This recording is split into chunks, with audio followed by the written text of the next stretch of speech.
Example 12. સાદા લોલકના દોલનોનો આવર્તકાળ t બરાબર 2 √L/g છે. 1 mm ની ચોકસાઈ સાથે માપેલ લંબાઈ, 1 mm એટલે 0.1 સેન્ટીમીટર.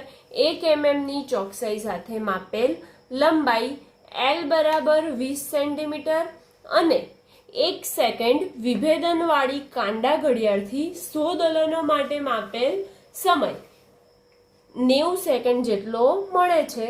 તો જીનું મૂલ્ય કેટલી ચોકસાઈથી નક્કી થયું હશે? આપણે શું નક્કી કરવાનું છે? જીનું મૂલ્ય.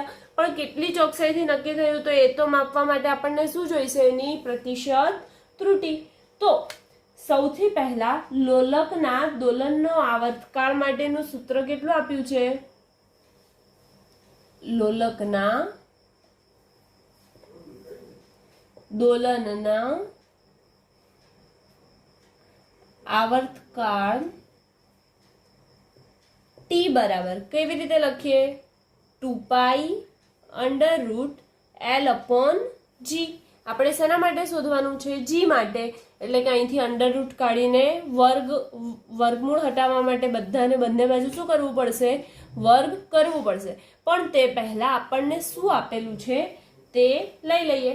તો સૌથી પહેલા તો 1 mm ની ચોકસાઈ, 1 mm ની ચોકસાઈ ધરાવે છે ત્યારે તેની લંબાઈ કેટલી આપેલી છે? L બરાબર 20 સેન્ટીમીટર અને 1 સેકન્ડ વિભેદનવાળી એટલે કે 1 સેકન્ડનું માપન કરી શકે તેવી કાંડા ઘડિયાળ છે. તેમાં જ્યારે 100 દોલનો પૂરા થાય છે ત્યારે સમય કેટલો બતાવે છે? t બરાબર 90 સેકન્ડ બતાવે છે.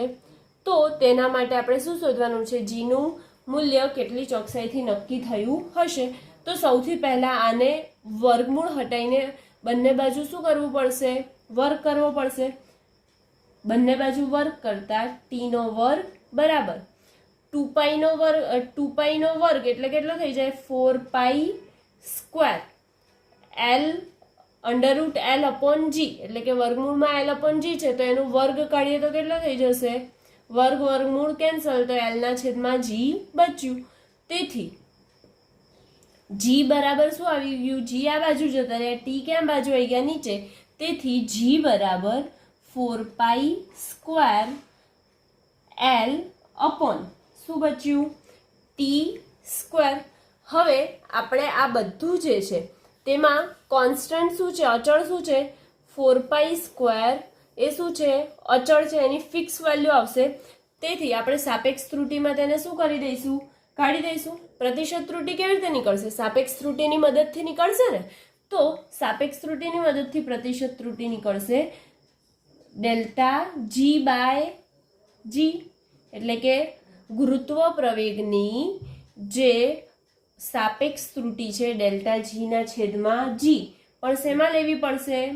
પ્રતિશત ત્રુટિ. તો જેની ચોકસાઈ આપણને ખબર પડશે ને. એટલે કે પ્રતિશત ત્રુટિ ΔG/g × 100 બરાબર શું થઈ જશે? આનું. તો આનું કેટલું છે? ΔL/L. આ તો અચળ છે એટલે નીકળી ગયું. વત્તા આ જે ભાગાકારમાં છે તો એ વત્તામાં થશે, સાપેક્ષ ત્રુટિ છે એટલે. અને જે ઘાત છે એ ક્યાં આવી જશે? આગળ. એટલે કે 2 × ΔT/t. તો ΔL/L + 2 ΔT/t ઇન્ટુ શું આવશે? બંનેના કેટલા ટકા? 100 કરવા પડશે ને, કેમ કે પ્રતિશત ત્રુટિ લઈએ છીએ એટલે કે બંનેના 100 ગુણ્યા કરવા પડશે. તો હવે આપણે શેની વેલ્યુ મૂકીશું? ΔL/L. પણ અહીં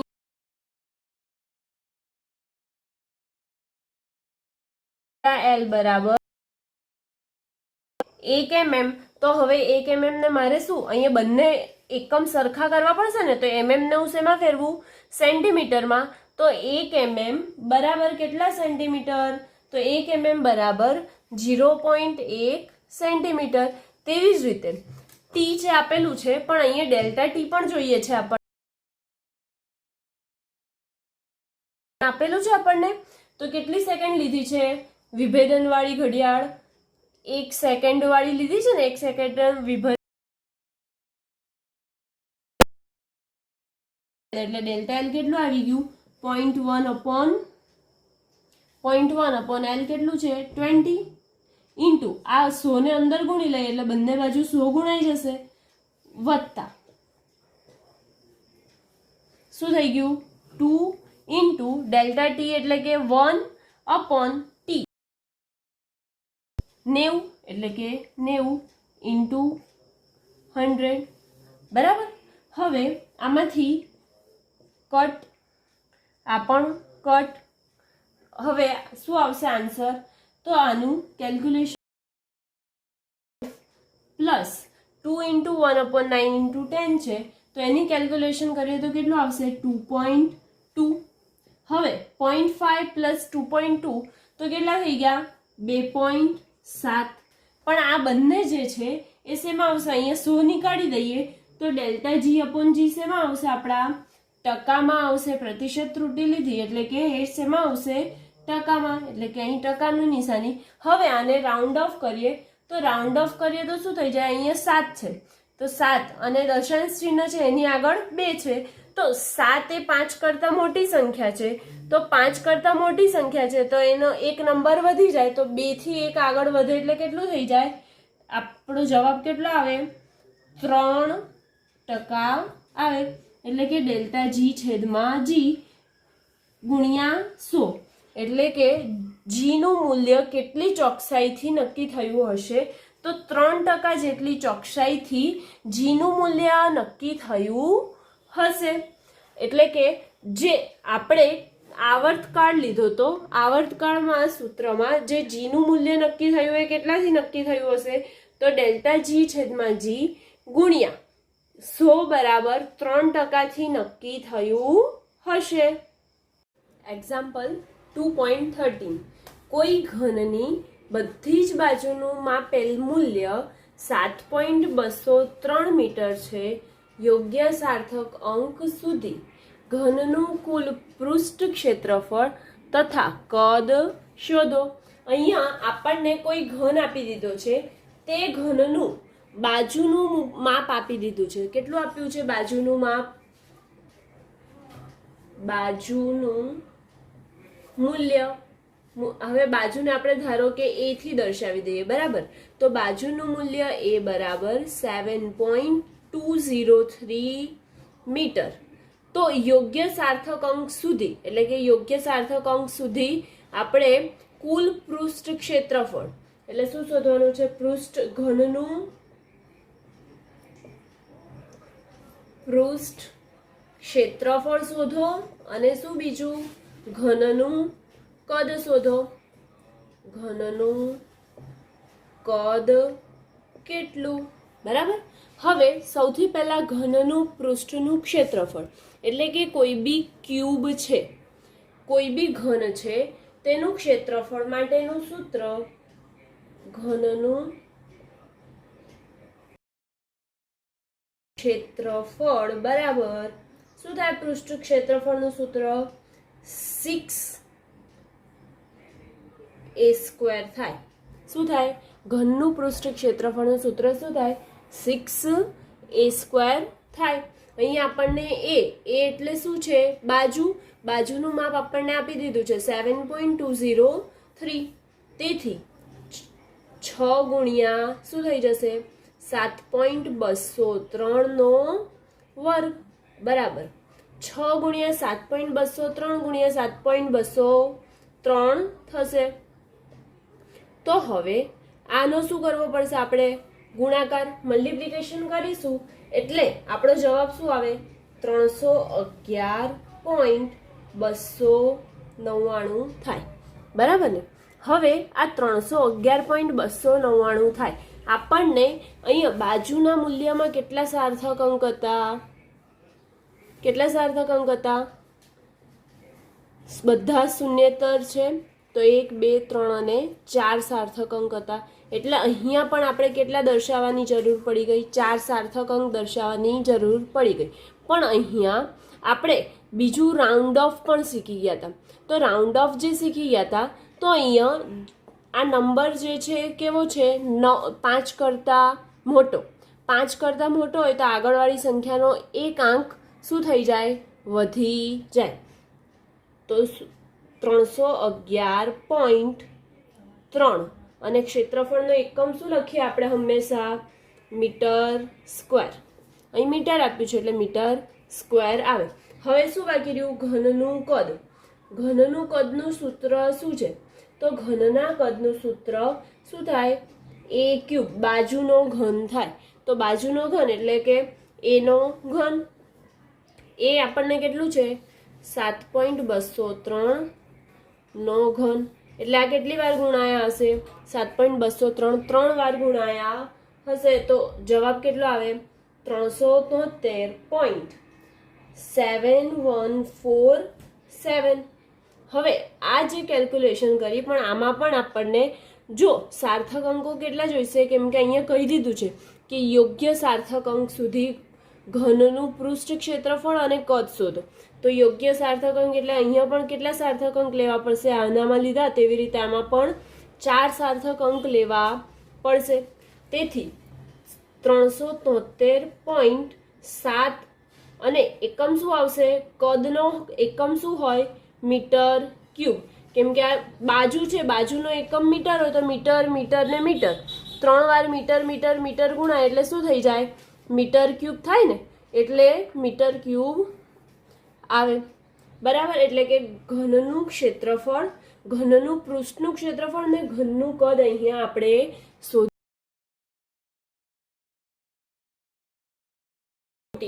5.74 ગ્રામ 1.2 સેન્ટીમીટર ક્યુબ જેટલો અવકાશ રોકે છે. સાર્થક. હવે એક પદાર્થ આપ્યો એટલે કે પદાર્થનું દળ આપેલું છે. પદાર્થનું દળ m બરાબર કેટલું આપેલું છે? 5. છે.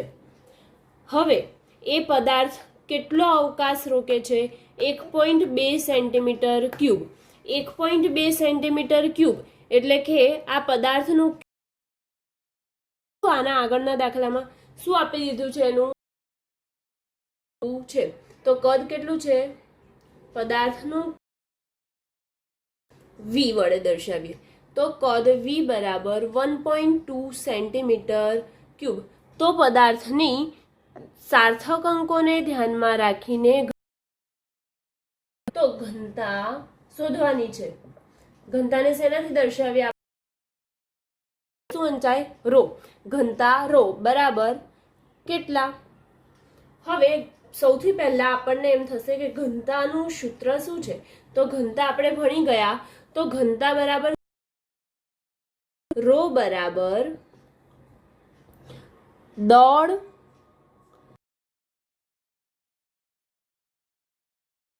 કદ એટલે v. દળ કેટલું છે? 5.74 ગ્રામ છેદમાં કદ કેટલું છે? 1.2. એકમ લખવું હોય તો લખી કાઢો, ગ્રામ અને સેન્ટીમીટર ક્યુબ. તેથી 5.74 છેદમાં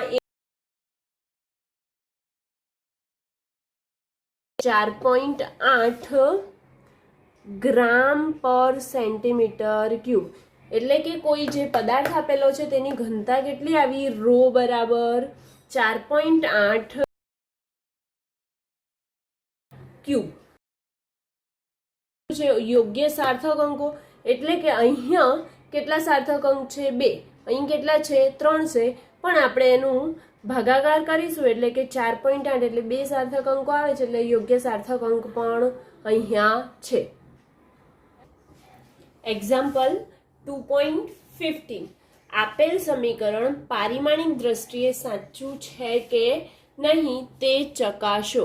હવે આપણને જે આ સમીકરણ આપ્યું છે તે પારિમાણિક દ્રષ્ટિ એટલે કે આપણે જે પારિમાણિક સૂત્રો શીખી ગયા હતા તે દ્રષ્ટિએ સાચું છે કે નહીં તે આપણે નક્કી કરવાનું છે. એટલે કે LHS બરાબર RHS આવી જશે તો એ સાચું છે. અગર LHS બરાબર નથી RHS આવશે એટલે કે ડાબી બાજુ બરાબર નથી જમણી બાજુ આવશે તો શું થઈ જશે? એ સાચું નથી. જો બરાબર નથી આવશે તો સાચું નથી, અને જો બરાબર છે તો એવું આવશે તો સાચું છે. જ્યાં એમ શું છે? પદાર્થનું દળ, વી તેનો વેગ, અને જી ગુરુત્વ પ્રવેગ, અને એચ ઊંચાઈ છે.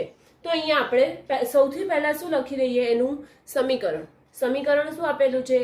1/2 mv² is equal to mgh. આપણને 1/2 mv² બરાબર mgh આપી દીધું છે. એમાં અહીંયા બતાવી દીધું છે m શું છે? તો પદાર્થનું દળ છે. પછી v શું છે? તો v પદાર્થનો વેગ છે. ત્યારબાદ અહીંયા m આવી ગયો એટલે જતો રહ્યો. g આવ્યો તો g શું છે? g ગુરુત્વ પ્રવેગ. અને છેલ્લે બાકી રહ્યું h. તો h શું છે? તો ઊંચાઈ. બરાબર. હવે આ બધાના પારિમાણિક સૂત્ર આપણને ખબર હોવી જોઈએ. તો m નું પારિમાણિક સૂત્ર શું છે? m નું પારિમાણિક સૂત્ર એટલે કે એને શું લખીએ આપણે? m1 લખીએ. બરાબર. તેવી જ રીતે વેગ. વેગ એટલે શું થાય? આપણે ભણી ગયા છે. વેગ બરાબર અંતર છેદમાં સમય. તો અંતર છેદમાં સમય એટલે અંતર એટલે શું થાય? લંબાઈ એક પ્રકારની આવી એટલે શું થશે? એનું પારિમાણિક અંતરનું L1, સમયનું T1. હવે આ ઉપર આવી જાય એટલે કે L1 T-1. એટલે વેગનું પારિમાણિક સૂત્ર શું લખીએ આપણે? L1 T-1. હવે ગુરુત્વ પ્રવેગ બાકી રહ્યો. ગુરુત્વ પ્રવેગ એટલે પાછળ શું આવે છે? પ્રવેગ. તો પ્રવેગનું પારિમાણિક સૂત્ર શું છે? પ્રવેગનું પારિમાણિક સૂત્ર છે વેગ છેદમાં સમય. તો વેગ છેદમાં સમય જે છે, તો વેગ બરાબર આપણા બધાને ખબર છે. વેગ બરાબર શું છે એનું પારિમાણિક સૂત્ર? L1 T-1 છેદમાં સમય. સમય એટલે કે T1. હવે આ ઉપર આવી જાય એટલે શું થઈ જશે? ઉપર આવી જાય એટલે શું થઈ જશે? L1 આ ઉપર જાય એટલે કે -1, અને આ પણ -1 એટલે કે શું થઈ જશે? L1 T-2. એટલે કે ગુરુત્વ પ્રવેગનું પારિમાણિક સૂત્ર શું આવ્યું? L1 T-2. બરાબર. ઊંચાઈ એટલે ઊંચાઈ પણ એક પ્રકારની શું છે? લંબાઈ.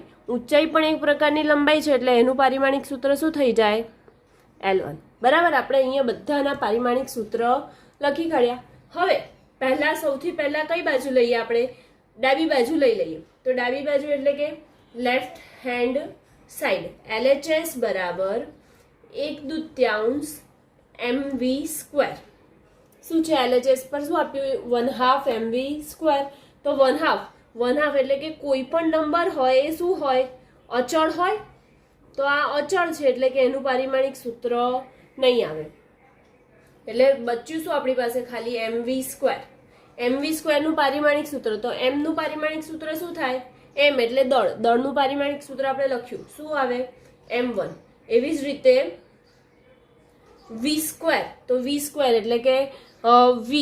વેગનું પારિમાણિક સૂત્ર શું લખ્યું? L1 T-1. તો L1 T-1 આ વેગનું પારિમાણિક સૂત્ર, અને એનો વર્ગ આપેલો એટલે કે અહીંયા વર્ગ કર્યો. તેથી m1 પછી L1 ગુણ્યા 2 એટલે કે 1 × 2 શું થઈ જાય? 2. L2 T-2. એટલે LHS બરાબર શું આવ્યું? 1/2 mv² નું પારિમાણિક સૂત્ર શું આવે છે? m1 L2 T-2. હવે ફરી RHS નું લઈ લઈએ. તો RHS નું પારિમાણિક સૂત્ર માટે શું છે સમીકરણ? mgh. હવે mgh છે તેમાં m એટલે કે m એટલે દળ. દળનું પારિમાણિક સૂત્ર m1 ગુરુત્વ પ્રવેગ. ગુરુત્વ પ્રવેગનું પારિમાણિક સૂત્ર શું છે? L1 T-2. L1 T-2. અને h. h એટલે ઊંચાઈ. ઊંચાઈ એટલે કે એક પ્રકારની લંબાઈ છે એટલે એનું પારિમાણિક સૂત્ર શું છે? L1. શું થઈ જાય? m1 એક જ વાર છે m1 એટલે m1 એમના m. એવી જ રીતે L1 કેટલી વાર છે? 2 વાર. L1 એટલે કે આધાર સરખા હોય તો ઘાતાંકોનો શું થાય? સરવાળો. એટલે કે 1 + 1. T-2 એક જ વાર છે એટલે એના એ લખ્યા. તો RHS બરાબર શું આવ્યું? m1 L2 T-2. હવે LHS અને RHS બંને સરખા છે કે અલગ અલગ જુઓ તો તો LHS શું છે m1L2T - 2 છે, જ્યારે RHS બરાબર શું છે m1L2T - 2. એટલે કે બંને વેલ્યુ કેવી છે, બંને પારિમાણિક સૂત્ર કેવા છે, સરખા. બંને સરખા હોય તો LHS બરાબર RHS છે. માટે આપેલ સમીકરણ પારિમાણિક દ્રષ્ટિએ સાચું છે. પારિમાણિક દ્રષ્ટિએ કેવું છે, સાચું છે. ઓકે. એક્ઝામ્પલ 2.16 ઉર્જાનો SI એકમ જૂલ બરાબર કેજી મીટર સ્ક્વેર (10⁻²) અને તે જ રીતે વેગ v માટે મીટર સેકન્ડ ઇનવર્સ, એટલે કે મીટર સેકન્ડ ઇનવર્સ વાંચો અથવા તો મીટર પર સેકન્ડ, અને પ્રવેગ એ માટે મીટર પર સેકન્ડ સ્ક્વેર છે. તો નીચે આપેલ સૂત્ર પૈકી કયા સૂત્રો પારિમાણિક દ્રષ્ટિએ ગતિ ઉર્જા કે માટે તમે ખોટા. અહીંયા આપણને નીચે આપેલા સૂત્રો એટલે કયા કયા સૂત્રો આપ્યા છે, આ 5 સૂત્ર આપી દીધા છે. એમાં k બરાબર m²v 1/2 mv², c માં k બરાબર ma, d માં k બરાબર 3/16 mv બરાબર 1/2 mv² વત્તા ma. હવે સૌથી પહેલા આપણને ઉર્જાનો SI એકમ આપી દીધો છે, તો ઉર્જાનો SI એકમ જે આપ્યો છે તેનો ઉપયોગ કરીએ. સૌથી પહેલા SI એકમ શું છે, જૂલ. હવે આ SI એકમ જૂલ આપ્યો છે, તો એ જૂલ પૈકી આપણે શું લઈ શકીએ, કેજી મીટર સ્ક્વેર 2 છે, બરાબર. તો હવે ઉર્જાનું પારિમાણિક સૂત્ર મેળવવું હોય તો શું થઈ જાય, કેજી એટલે શું થઈ ગયું m1 નો એકમ, અને એની ઘાત કેટલી છે 2, તો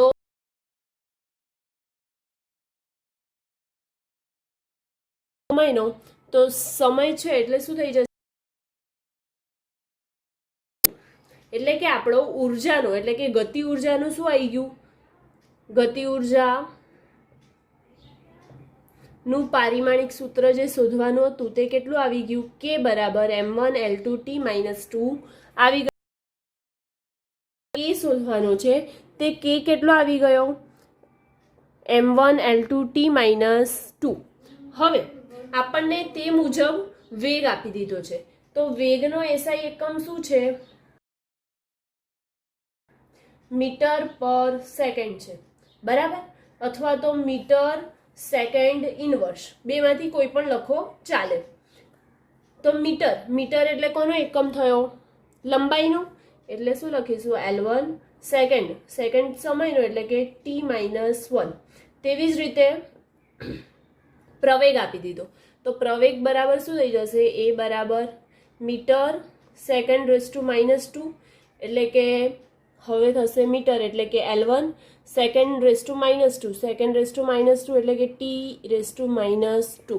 એટલે આપણે ગતિ ઉર્જાનું, વેગનું અને પ્રવેગનું પારિમાણિક સૂત્ર અહીંયા મેળવી લીધું. કેમ કે દરેકમાં વેગ અહીંયા આપી દીધો છે, વેગ આપ્યો છે, પ્રવેગ આપ્યો છે, એવું આપી દીધું છે, એટલે આપણને એની જરૂર પડશે. એટલે એનું સૌથી પહેલા આપણે શું મેળવી લીધા, પારિમાણિક સૂત્ર. હવે આપણે સૌથી પહેલા એની વાત કરીએ. એમાં શું આપ્યું છે, k બરાબર m²v³. m²v³. m એટલે શું છે, દળ, પદાર્થનું દળ. આપણી પાસે દરેકમાં LHS બરાબર k પહેલા તો શોધવો પડશે ને, તો જ આપણને ખબર પડશે ને કે એની ગતિ ઉર્જા જેટલું એનું સૂત્ર બને છે કે નહીં. તો k બરાબર શું છે, શું શોધ્યું આપણે, k બરાબર m1L2T - 2. k બરાબર શું છે, m1L2T - 2. એ આ શું છે, LHS. હવે RHS બરાબર શું લેવાનું છે, RHS બરાબર m²v³. m² એટલે કે દળનો વર્ગ, દળનો વર્ગ એટલે શું થઈ જાય, m2 v³ એટલે વેગનો ઘન, વેગનો ઘન, વેગનું પારિમાણિક સૂત્ર શું છે? વેગનું પારિમાણિક સૂત્ર શું છે? L1t-1, L1t-1 અને એનો ઘન એટલે એનું પારિમાણિક સૂત્ર આખું શું બન્યું?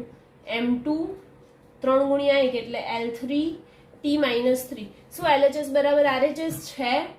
નથી. LHS બરાબર નથી RHS. માટે શું થશે? LHS બરાબર RHS નથી એટલે કે આ સૂત્ર ખોટું છે પારિમાણિક દ્રષ્ટિએ ગતિ ઉર્જા માટેનું. હવે તેવી તો બી માં આપણને શું આપ્યું છે? k બરાબર 1/2 mv². હવે k એટલે કે LHS બરાબર અહીંયા પણ શું છે? k જ છે એટલે કે આપણી ગતિ ઉર્જા. તો શું છે એનું પારિમાણિક સૂત્ર? m1L2t-2. અને v તો v નું પારિમાણિક સૂત્ર આપણે મેળવી દીધું છે અહીંયા. તો RHS થી લઈએ 1/2 mv². હવે અહીંયા થાય કે 1/2 આવી ગયું તો 1/2 શું છે? અહીંયા અચળ છે, કોન્સ્ટન્ટ છે, એની ફિક્સ વેલ્યુ છે ને એટલે એ નહીં લઈએ. તો mv² બચ્યું આપણી પાસે. mv² બચ્યું તો m એટલે શું થઈ ગયું? m એટલે દળ, દળ એટલે કે m1 અને v² એટલે કે v એટલે વેગ. તો વેગનું પારિમાણિક સૂત્ર શું છે? L1t-1 અને એની કેટલી ઘાત? 2 ઘાત એટલે કે 2 ઘાત. હવે આ m1 નો m1 રહેશે અને 2 વડે ગુણીએ એટલે શું થશે? m1L2t-2. હવે આ k બરાબર 1/2 mv². તો LHS બરાબર RHS આવ્યું કે ના આવ્યું? બંને સરખા છે કે નથી? હા, તો બંને વેલ્યુ આ શું છે? આ અને આ વેલ્યુ સરખી છે. તેથી LHS બરાબર શું આવી ગયું? RHS. એટલે કે બી સૂત્ર પારિમાણિક દ્રષ્ટિએ સાચું છે. હવે આગળ આપણે શેની ચર્ચા કરીએ? સી ની. તો સી માં આપણને આપી દીધું છે k બરાબર ma. k બરાબર ma આપ્યું છે એટલે કે આપણે LHS તો જાણીએ જ છે. LHS શું છે દરેકમાં?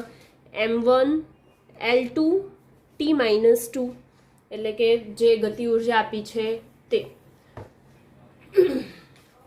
અને RHS માં શું આપી દીધું છે? RHS બરાબર ma. m એટલે દળ, દળ એટલે m1. તેવી જ રીતે a એટલે શું થાય? પ્રવેગ. પ્રવેગનું પારિમાણિક સૂત્ર આપણે લખ્યું છે. શું લખ્યું? L1 અને t-2. તો m1L1t-2 આવ્યું. હવે m1L1 t-2 આવ્યું તો આ પારિમાણિક દ્રષ્ટિએ LHS બરાબર પારિમાણિક દ્રષ્ટિએ LHS બરાબર RHS થાય છે કે નથી થતું? તો LHS બરાબર RHS નથી થતું એટલે આપણે લખી શકીએ LHS does not equal to RHS. હવે ચોથું એટલે કે D આપ્યું છે. D શું આપ્યું છે આપણને? 3 k બરાબર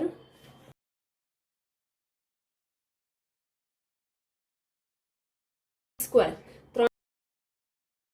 તો LHS બરાબર તો દરેકમાં જે છે એ જ છે k. તો k નું પારિમાણિક સૂત્ર શું થાય? m1L2t-2. હવે RHS માં 3/16 mv² છે. તો હવે જેમાં આમાં કર્યું હતું તે જ રીતે mv² છે તો 3/16 એ શું છે? એની કોઈ ફિક્સ વેલ્યુ છે એટલે 3 બરાબર. હવે 3/16 અચળ છે તો આપણે શું લઈશું? ખાલી mv નું પારિમાણિક સૂત્ર m1 અને v એટલે વેગનું પારિમાણિક સૂત્ર શું થઈ જશે? L1t-1. એનો શું છે? વર્ગ એટલે વર્ગ કરી દીધો. તો અહીંયા m1 1 ગુણ્યા 2 એટલે L2t-2. m1L2t-2 અહીંયા આવી ગયું. તો m1L2t-2 આવ્યું તો LHS બરાબર RHS છે કે નથી? જુઓ તો LHS બરાબર LHS અને RHS આ બંને કેવા આયા? એક સરખા આયા. તેથી LHS બરાબર શું લખી શકાય? RHS. હવે એક બાકી રહ્યું. હજી શું બાકી રહ્યું? E માં શું આપ્યું છે? k બરાબર 1/2 mv² પ્લસ ma. હવે કે બરાબર 1/2 mv² પ્લસ એમ આપ્યું છે, તો સૌથી પહેલાં LHS, તો LHSમાં તો એક જ છે, શું છે કે કેનું પારિમાણિક સૂત્ર શું થાય, m1 l2 t - 2. તેવી જ રીતે હવે RHS, તો RHSમાં આપણને બે પદ છે, બરાબર. તો RHSમાં આ બે પદ છે સરવાળાના, તો સૌથી પહેલાં RHSનું પ્રથમ પદ લઈ લઈએ, એટલે કે હું એને 1 થી દર્શાવી દઉં છું, RHS1. તો RHS1 બરાબર 1/2 mv². 1/2 mv²નું આપણે પારિમાણિક સૂત્ર અહીંયા શોધી કાઢ્યું. બીમાં શું આવે છે, m1 l2 t - 2. એટલે આપણે ડાયરેક્ટ લખી લઈએ m1 v², vનું શું થાય, l1 t - 1 એનો વર્ગ, એટલે શું આવી ગયું, m1 l2 t - 2 આવી ગયું. હવે RHS2 બાકી રહ્યું, તો RHS2 લઈ લઈએ. RHS2માં શું લઈએ છે, MA છે, તો MA એટલે M, તો Mનું m1, એનું શું થાય પારિમાણિક સૂત્ર, l1 t - 2, તો l1 t - 2. શું RHSમાં બંને વેલ્યુ એટલે કે બંને પરિમાણ સરખા છે કે અલગ અલગ છે, RHSમાં બંને પરિમાણ અહીંયા અલગ અલગ જોવાય છે, બરાબર. એટલે કે જો પરિમાણ અલગ અલગ હોય તો સૌથી પહેલા સરવાળો શક્ય જ નથી, માટે આપણે લખી શકીએ કે LHS does not equal to RHS છે, કેમ કે RHSના બંને પરિમાણ સરખા હોવા જોઈએ, પણ તેવું થતું નથી, માટે તો બિલકુલ શક્ય જ નથી. તો હવે આપણે જોઈએ કે ના બંને પદના પરિમાણ જુદા જુદા છે, એટલે શક્ય નથી, એ શક્ય નથી, બરાબર. હવે તેવી જ રીતે આપણને શું છે, ABCDE છે, તો એ શક્ય નથી, એટલે કે સાચા પરિમાણ આપે કેના પરિમાણ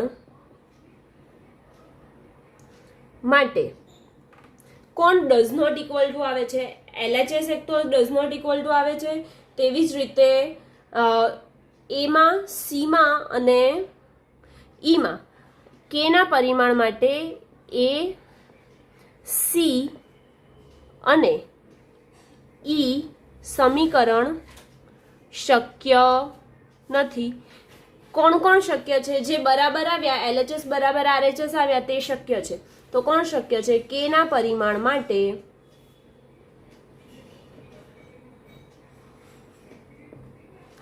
એક તો D અને B, એટલે કે B અને D શક્ય છે અથવા તો સાચા છે તેવું પણ લખી શકો, બરાબર. એક્ઝામ્પલ 2.17. એક સાદું લોલક વિચારો, જેમાં ગોળાને એક દોરી સાથે બાંધેલું છે અને તે ગુરુત્વ બળની અસર હેઠળ દોલનો કરે છે. ધારો કે સાદા લોલકના દોલનનો આવર્તકાળ, તેની લંબાઈ L, ગોળાના દળ M, ગુરુત્વ પ્રવેગ G પર આધાર રાખે છે. એટલે કે આવર્તકાળ કોના પર આધારિત છે, લંબાઈ, દળ અને પ્રવેગ પર આધારિત છે. તો પરિમાણની રીતનો ઉપયોગ કરીને, એટલે કે જે પારિમાણિક સૂત્ર મેળવવાની રીત છે તેનો ઉપયોગ કરીને આવર્તકાળનું પારિમાણિક સૂત્ર મેળવવાનું છે. તો સૌ પ્રથમ આપણે લઈ લઈએ કે જોઈ લઈએ, તો આપણને લંબાઈ, તેનું દળ અને ગુરુત્વ પ્રવેગ આપી દીધું છે.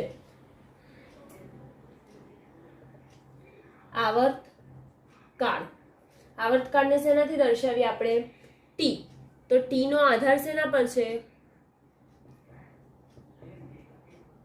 L લંબાઈ, M દળ અને G પર છે, બરાબર ને. હવે T નું પારિમાણિક સૂત્ર આપણે જાણીએ છીએ, L એટલે લંબાઈનું પારિમાણિક સૂત્ર પણ જાણીએ છીએ, M એટલે દળનું પારિમાણિક સૂત્ર પણ જાણીએ છીએ, ગુરુત્વ પ્રવેગનું પણ આપણે પારિમાણિક સૂત્ર જાણીએ છીએ. તો આ બધાના પારિમાણિક સૂત્ર એકવાર અહીં સાઈડમાં લખી દઈએ, પછી આપણને આવર્તકાળ T નું સૂત્ર મળી જશે, બરાબર ને. તો સૌથી પહેલા આપણે T નું પારિમાણિક સૂત્ર જોઈએ. તો T નું પારિમાણિક સૂત્ર T બરાબર શું થાય, T1 જ થાય ખાલી. શું થાય T1. L તો L એટલે લંબાઈ, લંબાઈનું પારિમાણિક સૂત્ર શું થાય L1 થાય. તેવી જ રીતે દળ, દળનું પારિમાણિક સૂત્ર શું થાય M1 થાય. દળ એટલે કે વજન, માસ, માસ એટલે M1. તેવી રીતે ગુરુત્વ પ્રવેગ, ગુરુત્વ પ્રવેગનું આપણે જોઈ ગયા હતા, તેને શેનાથી મીટર પર સેકન્ડ સ્ક્વેર હતું એટલે કે L1 T-2 થાય તેનું પારિમાણિક સૂત્ર. હવે એ એના ઉપર આધાર રાખે છે એટલે એમની વચ્ચે કોઈ સંબંધ હશે, આધાર રાખે છે એટલે તો આપણે એનો સંબંધ લખી કાઢીએ. T બરાબર K L ની x ઘાત, G ની y ઘાત અને M ની z ઘાત. આ એમની વચ્ચેનો આપણે સંબંધ લખી કાઢ્યો. હવે આ બધાના પારિમાણિક સૂત્ર આપણે મૂકી દઈએ. અહીંયા K શું છે, અહીંયા K પારિમાણિક અચળાંક, પારિમાણિક અચળાંક અથવા તો ખાલી તમે અચળાંક લખશો તો પણ ચાલશે. બરાબર, K શું છે પારિમાણિક અચળાંક છે. T તો T નું પારિમાણિક સૂત્ર શું છે M0, ખાલી T1 છે એટલે કે M0 થાય, L પણ 0 થાય અને T કેટલું થાય 1 થાય. તેવી જ રીતે K શું છે અચળ, અચળ પદો એ શું થઈ જાય નીકળી જાય એટલે L ની પાવર x છે તો L શું છે L1 ની પાવર કેટલી થઈ ગઈ x. એવી જ રીતે G તો G નું પારિમાણિક સૂત્ર શું છે L1 T-2 અને એની ઉપર y. તેવી રીતે M નું શું છે M1 અને એની ઘાત કેટલી છે z, તો z લખી કાઢ્યું. બરાબર, હવે આપણે આને પહેલા સાદું રૂપ આપી દઈએ તો આ જે L1 x છે તો 1 ગુણ્યા x એટલે x થઈ જશે એટલે અહીંયા શું આવશે Lx થશે. તેવી જ રીતે Ly અહીંયા T-2y, y શું થઈ ગયું ગુણાઈ ગયા. એવી રીતે 1 × z એટલે m ની પાવર z થઈ ગઈ. બરાબર, હવે L બે વાર છે. બરાબર, તો આધાર સરખા હોય તો ઘાતાંકનો શું થાય સરવાળો થાય. તો અહીંયા મેં ઘાતાંકોનો શું કર્યો સરવાળો, L ની પાવર x વત્તા y. એવી રીતે T એક જ વાર છે એટલે T તો એના જ રહેવાના. એવી રીતે M પણ કેટલી વાર છે એક જ વાર એટલે એ પણ એમના m. હવે આપણે જે પરિમાણ સરખા છે તો m ની ઘાત સરખાવતા અથવા તો m ના પરિમાણ સરખાવતા બંને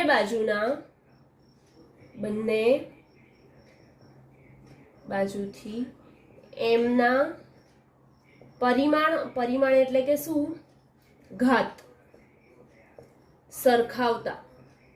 હવે એની ખાલી ઘાત સરખાવીએ,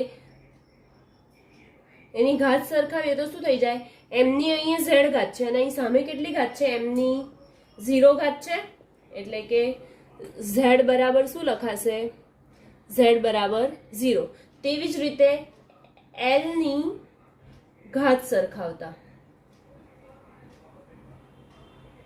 L ની ઘાત શું છે આ બાજુ 0 છે તો L ની ઘાત 0 લખી કાઢી અને આ બાજુ L ની ઘાત કેટલી છે x વત્તા y તો x વત્તા y પણ લખી કાઢ્યું. તેવી જ રીતે શું બાકી રહ્યું T, તો T ની પણ શું સરખાવવાની છે ઘાત સરખાવતા. T ની ઘાત સરખાવતા, T ની ઘાત સરખાવે તો T બરાબર શું છે અહીંયા T ની કેટલી ઘાત છે 1 ઘાત એટલે અહીંયા 1 લખી કાઢ્યું અને અહીંયા T ની કેટલી ઘાત છે -2y એટલે અહીં શું લખીશું -2y. તો હવે આપણને z બરાબર 0 મળી ગયું. તેવી રીતે -2y બરાબર 1 છે.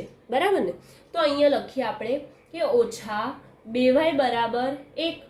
તેથી y બરાબર શું થઈ જાય 1 આમ જાય એટલે કે 2 નીચે છેદમાં જશે એટલે 1/2 અને ઓછાની નિશાની જે આ બાજુ હતી તેને આ બાજુ ગુણ્યા એટલે ઓછા અહીંયા થઈ ગયા એટલે y બરાબર આપણું શું આવી ગયું -1/2.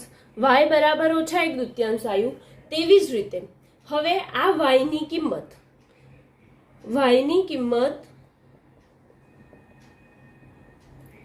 સમીકરણ, અહીં સમીકરણ નામ આપી દઈએ 1, 2 અને આ 3.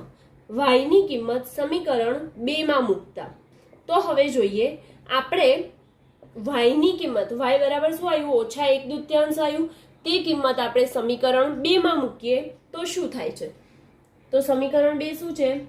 x વત્તા y બરાબર 0. x વત્તા y બરાબર 0 છે આપણી પાસે.